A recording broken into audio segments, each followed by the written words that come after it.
Hello guys, स्वागत है आपका अपने यूट्यूब चैनल यूनिक सरजी सत्यम में। कंप्लीट क्रैश कोर्स आपको यहाँ पे अवेलेबल मिलेगा। आपको क्या करना है, पढ़ाई। हमारा टारगेट है कि आपके यहाँ से इसी क्रैश कोर्स से 80 प्लस आपके जेईई एग्जाम में बन जाए।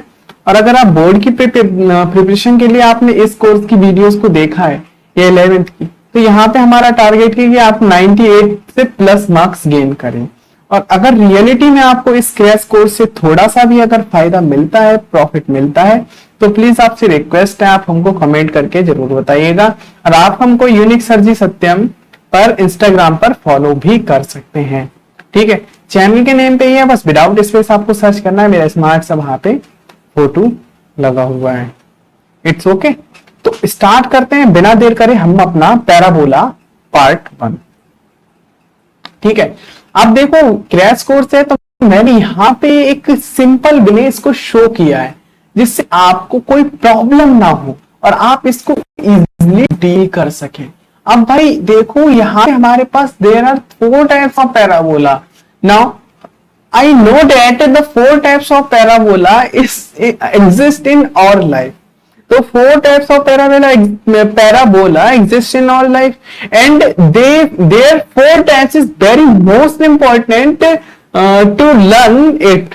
And all of question, मतलब सभी टाइप के क्वेश्चंस में हमको कंसीडर करना पड़ेगा कि जो पैराबोला है वो है क्या, मतलब किस टाइप का पैराबोला बनना है। What this type of parabola existing only board exams and special types of parabola हो सकता है जो अपने घर से थोड़ा सा भाग गया हो, वही जेईई एग्जाम में एग्जिस्ट करता है। जो अपना घर ड्रॉप करता है, जो घर को थोड़ा सा लीव करता है, वही ज्यादा सक्सेस पाता है। या फिर हम कहते हैं कि वो बहुत डिफिकल्टीज फेस करके इस पोजीशन पे पहुंचा है। तो जेईई मेंस एक डिफिकल्ट एग्जाम है। तो जो पैराबोला एग्जिस्ट अपने एक्सिस पे, अपने पॉइंट पे करता है, जिसके वर्टिसेस 0,0 होते हैं, वो सिंपल होते हैं, इसलिए वो बोर्ड तक ही सीमित हैं। बट जो पैराबोला रियलिटी में एग्जिस्ट 0,0 नहीं रखता है, चेंज होते हैं। देखो ये सब मैं जो आपको पढ़ा रहा हूं ना, ये फुल कोर्स आप पढ़ोगे तभी आपको प्रॉफिट है। आप सोचो आप क्रैश कोर्स से बहुत अच्छे नंबर ला सकते हो, तो तभी ला सकते हो जब आप इसके बारे में जानते हो। अदरवाइज क्रैश कोर्स से आपका कुछ भी नहीं हो सकता। ठीक है, आप इसके बारे में पढ़ चुके हो, आप थोड़ा सा भी पढ़े हो ना, तो क्रैश कोर्स इफेक्टिव है। अदरवाइज आप नहीं कर सकते। क्वेश्चन मैं ये कह रहा हूं आपसे, बट फिर भी आप कोशिश तो कर सकते हो। कोशिश करने वालों की हार नहीं होती है। ओके, तो बिना देर करे हुए हम इसको थोड़ा सा समझने की कोशिश करते हैं। देखो there are 4 types of parabola. आप इमेजेस को देख के थोड़ा सा समझ सकते हो। सबसे पहले हमारे पास एग्जिस्ट करता है y² 4ax टाइप का पैराबोला। अब ये पैराबोला कुछ हमारा इस टाइप का बनता है। अब आप देखो यहाँ पे इसका जो माउथ है, जो ओपन है, वो इधर साइड को ओपन है, और जस्ट सेम, बस इसमें एक निगेटिव साइन का थोड़ा सा अंतर आ गया। और मतलब y² 4ax टाइप के जो पैराबोला है हमारा, ये वाला जो पैराबोला है, अब आप खुद देखिए, ये माइनस के चक्कर में इसका जो मुंह ओपन है, माउथ है, वो किधर को, इसका अपवर्ड हो गया, मतलब जस्ट अपोजिट हो गया, यानी कि इस वाले पैराबोला का जस्ट अपोजिट। अब इसमें खाली सिंबल चेंजेस होते हैं, ऐसा ही नहीं है। अब मैं देखो यहाँ पे क्रैश कोर्स है, इसलिए डिटेल में जाने की कोशिश नहीं कर रहा हूं। तो यहाँ पे इसके वर्टिसेस, यानी कि जो इसके वर्टिसेस होते हैं, यानी कि जहां से ये स्टार्ट होता है ना, जो इसका शीर्ष पॉइंट होते हैं, जो उसका वर्टिसेस होता है, वो होता है हमारा 0,0। और ये 0,0 सभी में एग्जिस्ट करता है, बिकॉज सारे पैराबोला हमारे जो स्टार्ट होते हैं, जो इनका वर्टिसेस होता है ना, ये वर्टिसेस इनका ओरिजिन ही होता है। तो ओरिजिन इनका वर्टिसेस होता है, इसलिए ये 0,0 पर ही एग्जिस्ट करते हैं। पर जो स्पेशल केस वाला पैराबोला होता है, वो कुछ इस टाइप से एग्जिस्ट करने लगता है, जैसे पैराबोला ऐसे एग्जिस्ट करने लगे, पैराबोला ऐसे एग्जिस्ट करने लगे। तो दिस टाइप्स ऑफ पैराबोलाज में ही हमारे पास स्पेशल केस जनरेट होता है। ठीक है, तो हमको क्या पता लगा कि ये जो है वो 0,0 वर्टिसेस रखने वाले 4 पैराबोला है, 4 parabolas and 4 types of parabola के डायग्राम्स को हमने पढ़ा। देखो ये कुछ इस टाइप के चारों के डायग्राम्स हैं। अब देखो एक हमारे पास आता है फोकस।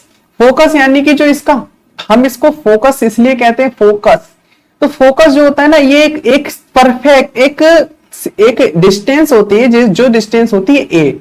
तो ये ए डिस्टेंस के बाद ही एग्जिस्ट करता है, और ये होता है a,0। ठीक है, इसमें ये डिस्टेंस देखिए, एक्स एक्सिस से आप मेजर कीजिए, यहाँ पे हमारे पास ये कुछ एक्स और वाई एक्सिस है। अब पैराबोला इस टाइप का था तो इधर साइड इसका फोकस होगा, और इधर साइड जब इसका फोकस होगा तो आप खुद मेजर कीजिए, ये पॉजिटिव डायरेक्शन है तो यानी ये प्लस ए डायरेक्शन है, इसलिए ए, और बाई एक्सिस पे 0 गया इसलिए ये a कॉमा 0 होता है। अंडरस्टैंड। सेम ये बैक यानी अपोजिट यानी कि x की नेगेटिव साइड पे गया तो ये x पे माइनस a है और y पे 0 है। अब इसमें देखो यहाँ पे 0 कॉमा है a है, अब 0 कॉमा a आप यहाँ पे देखिए क्योंकि ये y पे डिस्टेंस कवर किया है और y पे ये a डिस्टेंस कवर किया है। सेम मेरे फोटो के नीचे आप थोड़ा सा देख रहे होंगे, ये कुछ इस टाइप का पैराबोला है और यहाँ पे ये नेगेटिव y में डिस्टेंस कवर किया है इसलिए ये x में 0 डिस्टेंस कवर किया है तो ये 0 कॉमा माइनस है। तो एक फोकस, वर्टिसेस एंड वर्टिसेस, यहां तक आपके सारे कॉन्सेप्ट समझ में आने लगे होंगे। ये मोस्ट इंपॉर्टेंट है, ये यहाँ पे इसलिए बताया जा रहा है, मैं आपको सीधे क्रैश कोर्स में स्पेशल केस में ही आ जाता बट स्पेशल केस में ना आके हम यहाँ पे थोड़ा सा आगे बढ़ के यहाँ पे स्टार्ट करे हैं, यहाँ पे स्टार्ट करके आपको पढ़ा रहे हैं, यानी कि ये एग्जिस्ट करते हैं। यहाँ से आपको थोड़ा सा सीखना पड़ेगा। ओके, यहाँ पे आपको रियलाइज करना पड़ेगा कि कहाँ पे हम उसको a बराबर पुट करेंगे, कहाँ पे हम कुछ पुट करेंगे। जैसे फोकस अगर 4,0 होता है, वर्टिसेस 3, तो हमको यहाँ से कुछ चीजें रियलाइज होने लगती हैं। कोऑर्डिनेट मैथमेटिक्स का रीजन ही यही है, जहां पे हम कुछ चीजों को अपने आप ही रियलाइज करने लगते हैं। अंडरस्टैंड। अब देखो डायरेक्ट्रिक्स की बात करते हैं तो ये होती है हमारी डायरेक्ट्रिक्स। ये पता है, ये x is equal to minus a, ये जो लाइन होती है ना, ये x is equal to minus a exist करती है। ये जो लाइन होती है ये x is equal to a exist करती है। देखो ये जो है यहाँ पे पॉजिटिव डायरेक्शन में, जबकि ये यहाँ पे नेगेटिव डायरेक्शन में, जबकि यहाँ पे जो फोकस था वो पॉजिटिव था बट यहाँ पे जो फोकस था वो नेगेटिव था। तो हमको डायरेक्शन देखना है, हमको एक्सिस से कंपैरिजन करना है, उसके बाद ही हम किसी नतीजे पे पहुंचते हैं। ये y is equal to minus है और ये y is equal to a, हमारे पास लाइन एग्जिस्ट करती है। अगर हम कहते हैं कि 0 मतलब कोई line x is equal to 2 है तो सेम यहीं पे हम बात कर रहे हैं कि x is equal to minus a ये लाइन है जिसको हम डायरेक्ट्रिक्स कह रहे हैं। x इज इक्वल टू ए एक लाइन है जिसको हम डायरेक्ट्रिक्स कह रहे हैं। y is equal to minus a एक लाइन है इसको हम डायरेक्ट्रिक्स कह रहे हैं। y इज इक्वल टू ए एक लाइन है जो एग्जिस्ट कर रही है, इसको हम डायरेक्ट्रिक्स कहते हैं। थोड़ा पता नहीं क्यों यार इतना पसीना आ रहा है, नाइट का टाइम है, वीडियो शूट करने में फिलहाल इंटरेस्ट तो आ ही रहा है। ये यहां तक आपको क्लियरिटी से अगर समझ में आ गया हो तभी आप आगे बढ़िएगा, अदरवाइज एक बार इसको दोबारा से रिपीट कीजिएगा। सॉरी यहाँ पे हम थोड़ा सा और बात करते हैं। पैरामेट्रिक कोऑर्डिनेट्स ये होते AT square 2AT, AT square 2AT minus AT square 2AT, 280 AT square 280 minus AT square. ये पैरामेट्रिक कोऑर्डिनेट्स आप यहाँ पे लर्न कीजिए, मैं यहाँ इसको आगे बहुत अच्छे से एक्सप्लेन करूंगा। AT1 282 AT1 square 281 AT2 square 282 ये सब मैं आगे एक्सप्लेन करूंगा आपको। बस ये कोऑर्डिनेट पैरामेट्रिक कोऑर्डिनेट्स आपको बस यहाँ पे लर्न करना है, ठीक है। देखो ये इंपॉर्टेंट है, आप जनरली इन्हें रियलाइज करोगे इसलिए आप इन पे थोड़ा सा फोकस करो। यहाँ पे देखो ये जो है ना AT स्क्वायर 2AT है, ये जो पैरामेट्रिक कोऑर्डिनेट्स हैं और ये जो पैरामेट्रिक कोऑर्डिनेट्स हैं दोनों में क्या अंतर है मैं आपको यहाँ पे नहीं बता रहा हूं बट आपको बताऊंगा आगे, आप टेंशन मत लो। जनरल इक्वेशंस ऑफ पैराबोला, देखो सबसे इंपॉर्टेंट है जनरल इक्वेशन समझना। जनरल इक्वेशन ऑफ पैराबोला यही हमारा एक कहा जाए वेरी इंपॉर्टेंट एक टॉपिक है जिसमें बात कर रहे हैं जनरल इक्वेशंस ऑफ पैराबोला, ठीक है। अब जनरल इक्वेशंस ऑफ पैराबोला में देखो आप सबसे पहले समझने की कोशिश करो, ये है हमारे पास एक पैराबोला, जाहिर सी बात है ये है इसका हमारे पास क्या सेंटर, ये है इसका हमारे पास फोकस यानी ये वर्टिसेस। अब देखो वर्टिसेस यहाँ पे ये एक्स क्वाड्रेंट में एग्जिस्ट कर रहे हैं और एक्स क्वाड्रेंट में एग्जिस्ट करने का ये मतलब है, क्या मतलब है, एक्स क्वाड्रेंट में एग्जिस्ट करने का ये मतलब है कि इसके वर्टिसेस 0,0 नहीं होंगे, तब यहाँ पे थे वर्टिसेस। अब वर्टिसेस यहाँ पे चेंज हो गए, फोकस यहाँ पे चेंज हो गया है।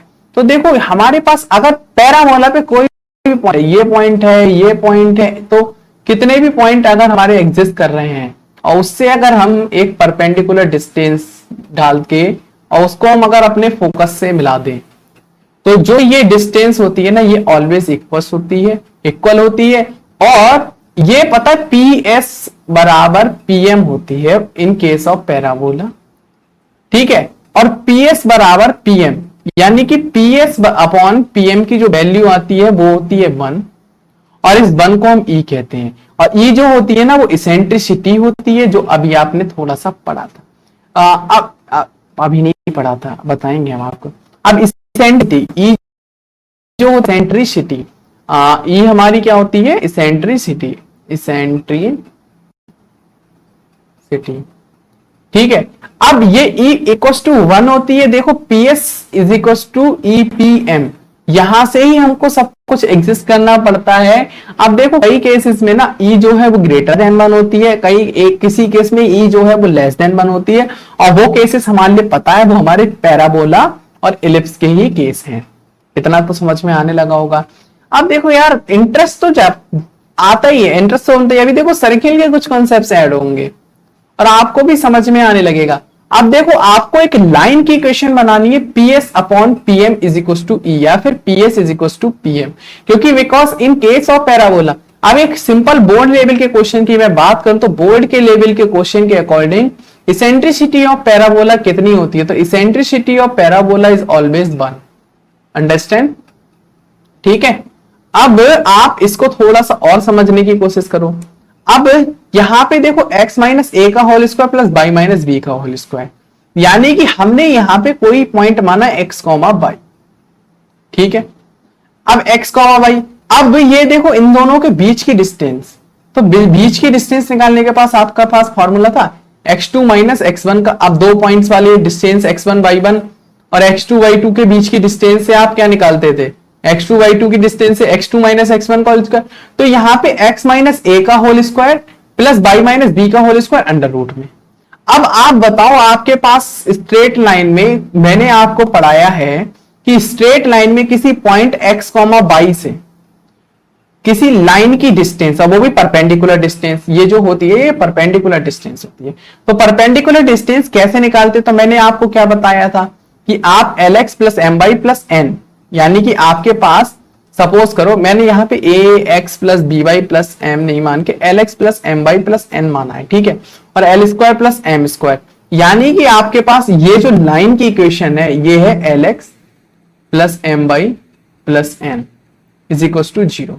अब इससे इस पॉइंट XY से पॉइंट डालेंगे, मान लो 3,2 पॉइंट है। अब LX plus MY plus N upon L square plus M square, ठीक है। तो आप यहां पे मतलब आपके पास कोई लाइन है और उस लाइन पे पॉइंट डाले गए हैं, तो LX plus MY plus N upon L square plus M square से आप क्या निकालेंगे, आप यहां से इस लाइन की ये डिस्टेंस निकालेंगे, ठीक है। अब यहां से आप इस इक्वेशन को सॉल्व करके कुछ मतलब कि अगर मैं कहूं तो capital by square is equal to 4a capital X type की इक्वेशन जनरेट कर लेंगे। जरूरी नहीं कि ये फॉर्म में है, बट हम इसको रियलाइज कर रहे हैं। अंडरस्टैंड। अब देखो मैंने आपको स्ट्रेट लाइन में ये इक्वेशन पढ़ाई थी, अब मैंने वहां पे आपको h square is equal to a b type के कुछ कॉन्सेप्ट बताए थे कि एच स्क्वायर बराबर क्या होना चाहिए, सर्किल में ये इक्वेशन में क्या एग्जिस्टेंस होता है।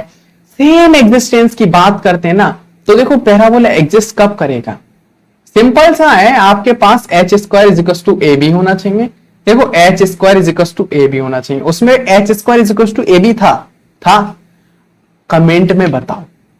उसमें यह भी था कि एक्स और वाई के जो कॉफिशेंट्स हैं, कॉफिशेंट्स वो इक्वल होना चाहिए फॉर सर्किल में। सर्किल के लिए था कॉफिशेंट जो है वो बराबर होंगे, ठीक है। अब इसमें ऐसा कोई कंडीशन नहीं, इसमें बस डेल्टा की वैल्यू 0 और डेल्टा की इक्वेशन होती है एबीसी एफ जी एच। याद करने की trick, ABC F G H, okay. ये वैल्यू 0 आ जाए तो भाई ये पैराबोला नहीं है, डायरेक्ट प्रूफ। और ये वैल्यू अगर 0 नहीं है, इज नॉट इक्वल टू 0, तो और ये h square is equal to a b हो। अब देखो एक केस आएगा जिसमें h square is equal to greater than a b होगा, और एक केस ऐसा आएगा जिसमें h square is equal to less than a b होगा। तो आपको क्या समझना है, आपको बस इतना समझना है कि आपको कुछ नहीं समझना है, बस यहां से आप एग्जिस्टेंस बता सकते हैं पैराबोला की। अब देखो, अब यहां पे हम आते हैं प्रॉपर्टीज ऑफ फोकल कॉर्ड। यहां पे जब हम जनरल देखो पैरामेट्रिक कोऑर्डिनेट्स की बात करते हैं, अब हमारे पास कुछ इस टाइप का पैराबोला है, तो हमारे जो कोऑर्डिनेट होते हैं वो होते हैं 8t1 square comma 2a t1, 8t1 square comma 2a t1 और 8t2 square comma 2a t2। 8 यहां पे आपको ये मानना और यहां पे सेकंड, यानी कि properties of focal cord. Focal cord का क्या मतलब होता है, यहां पे हम इस फोकल कॉर्ड वाले मीनिंग को भी अगर समझने की कोशिश करें तो भाई साहब या फिर बच्चे लोगों, ये फोकल कॉर्ड का मीनिंग जनरल होता है कि अगर आपके फोकस से कोई कॉर्ड पास होती है तो cord passing through a focus called a focal cord. तो फोकल कॉर्ड का मीनिंग है जनरल मीनिंग। तो general meaning of focal cord की हम बात करते हैं ना भाई, तो general meaning of focal cord की अगर हम बात करते हैं तो general meaning of focal cord की अगर आपकी कोई कॉर्ड है पैराबोला की, अगर वो फोकस से पास होती है तो उसको हम फोकल कॉर्ड कहते हैं। इतनी बात समझ में आ गई। अब देखो a t1 square comma 2a t1, यहां पे हमको यार यही समझना है, a t1 square comma 2a t1, a t2 square comma 2a t2, ये हमारे पैरामेट्रिक कोऑर्डिनेट्स होते हैं और इसमें प्रॉपर्टीज आती है। अगर आपको एक कोऑर्डिनेट पता है ना तो दूसरा अपने आप पता चल जाएगा, और ए आपको निकालना पड़ता है यार, यहां से आपको लिंक करना पड़ेगा, आपको समझना पड़ेगा कि हम कर क्या रहे हैं, हमको करना क्या है क्वेश्चन में, हमको समझ मतलब हमको रियलाइज क्या करना है क्वेश्चन में। अगर हम रियलाइज कर लेंगे, अगर हम थिंक कर लेंगे ना, तो हमें गारंटी की बात पता है ना कि हमसे क्वेश्चन हो जाएगा। तो भाई एज्यूम करो, थिंक करो, कॉन्सेप्ट्स आप अपने आप स्ट्रॉन्ग करो कि आप उस कॉन्सेप्ट्स को कैसे ला सकते हो। यहां पे आपको पता है कि T1 और T2 में रिलेशन है और T1 T2 -1 होता है, यानी आपके पास T1 आ गया तो T2 ऑटोमेटिकली आ जाएगा और ए लाके आप पैरामेट्रिक क्वाड्रेंट निकाल सकते हैं। और क्वाड्रेंट पे अगर मान लो वो डायमीटर होते हैं सर्किल के, तो आप उस सर्किल की इक्वेशन भी निकाल सकते हैं।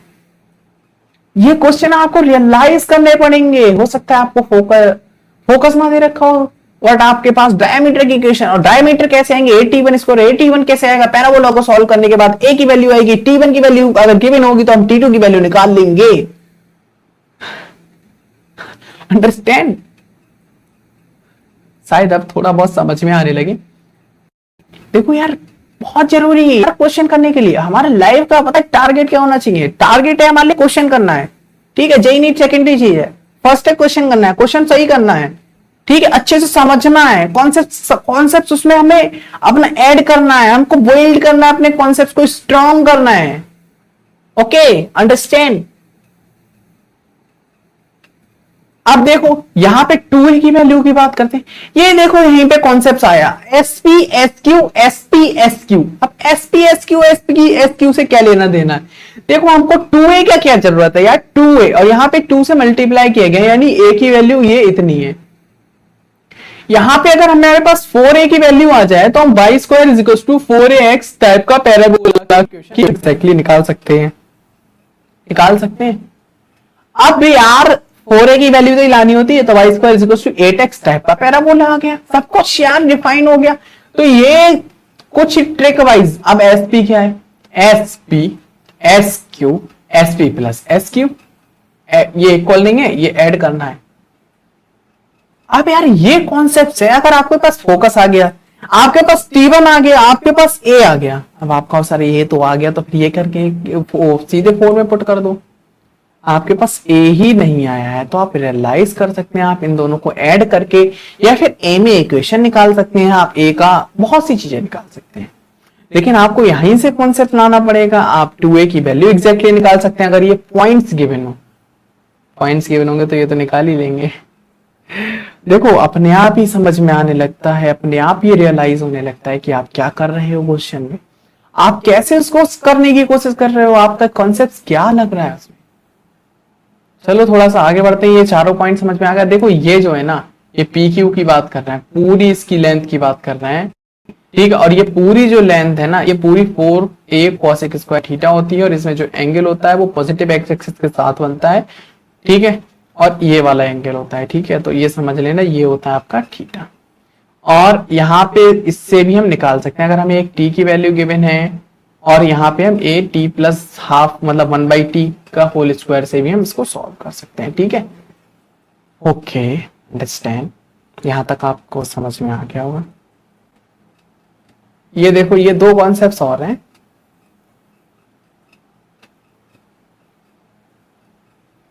देखो थोड़ा सा समझने की कोशिश करना, डी और ई, सर्कल डिस्क्राइब्ड, कोई मिस हो गया कॉन्सेप्ट्स क्या?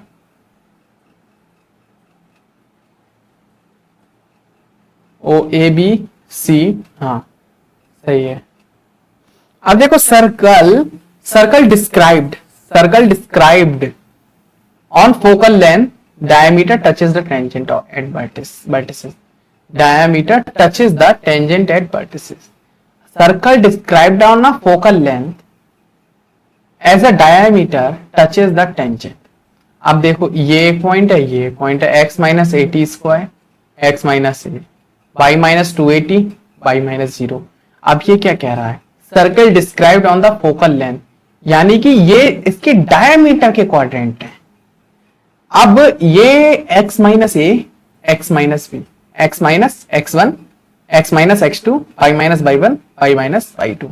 तो यहां से हमको रियलाइज हुआ, हमसे कहा गया कि इसकी जो ये हमारे पास जो पैराबोला के ये क्वाड्रेंट है, ये हमारे पैरामेट्रिक कोई क्वाड्रेंट है, ये फोकस है, ये क्या है? कॉर्ड है, या फिर हम कह सकते हैं वो कॉर्ड है जो सर्किल के सेंटर से पास हो रही है, या फिर हम डायरेक्टली ये भी कह सकते हैं कि ये जो कॉर्ड है ना, ये जो कॉर्ड है, ये कॉर्ड डायमीटर। अब मैं आपको इसी टाइप के क्वेश्चंस की बात कर रहा हूं। अब यार कंफ्यूजन नहीं होना है इस पे कि करना क्या है, क्वेश्चन कह क्या रहा है। ये तो बहुत सिंपल क्वेश्चन है, लेकिन इसी टाइप के जो डिफिकल्ट क्वेश्चंस आते हैं, जो पैराबोला, सर्किल, एलिप्स सब मिला के और स्ट्रेट लाइन के कॉन्सेप्ट्स को मर्ज करके क्वेश्चंस बनाए जाते हैं, हम उनकी बात कर रहे हैं। ठीक है, तो ये सिंपल क्वेश्चन आपको यहां से क्लियर हो गया होगा, समझ में आ गया होगा। Circle described on focal length as a diameter touches directrix. अब ये जो है डायरेक्ट्रिक्स को टच कर रहा है, मतलब circle direct described on the focal chord as direct, circle described on focal chord as diameter. Focal chord ये जो है ये डायमीटर है, इसको समझना, थोड़ा सा बीच में नहीं बना है, तो उसको ऐसे करके आप बना सकते हो। ठीक है, अब यहां से मैंने आपको उसी तरीके से बताया, आप T1 का रिलेशन निकाल के यहां से आपको पता है पॉइंट्स, और ये जो है आपका डायमीटर है और टच कर रहा है इसको, तो आपको किसकी इक्वेशन निकालनी है? सर्किल की निकालनी है, तो आपको इसकी जरूरत ही नहीं है। बट यहां इस केस में ये जो है ये सर्किल की रेडियस भी तो हो सकती है, टच कर रहा है। तो यही कॉन्सेप्ट्स है, मैं सिर्फ आपको इस कॉन्सेप्ट्स को बताने के चक्कर में मैंने ये डायग्राम बनाया है, अदरवाइज नहीं बनाता मैं। हाँ, और ये भी आप समझ सकते हैं कि अगर ऐसा होगा तो ये डायरेक्ट्रिक्स को टच करेगा ही करेगा, मतलब कि हम इसको बता सकते हैं, रियलाइज कर सकते हैं। थोड़ा सा मैं आपको दोबारा समझाने की कोशिश करता हूं। मतलब ये कहने का ये मतलब है कि ये अगर सर्किल की फोकल कॉर्ड से सर्किल बनाया जाए, वो सॉरी पैराबोला की अरे पैराबोला कहां गया पेन, आओ। अगर पैराबोला की फोकल कॉर्ड से सर्किल बनाया जाए तो वो डायरेक्ट्रिक्स को टच करेगा, टच टू डायरेक्ट्रिक्स। तो ये पॉइंट्स भी समझ में आ गया। कटिंग बहुत करता हूं मैं यार, ठीक है। तो यहां से हम इसको कंप्लीट करते हैं वीडियो को और मिलते हैं आपसे नेक्स्ट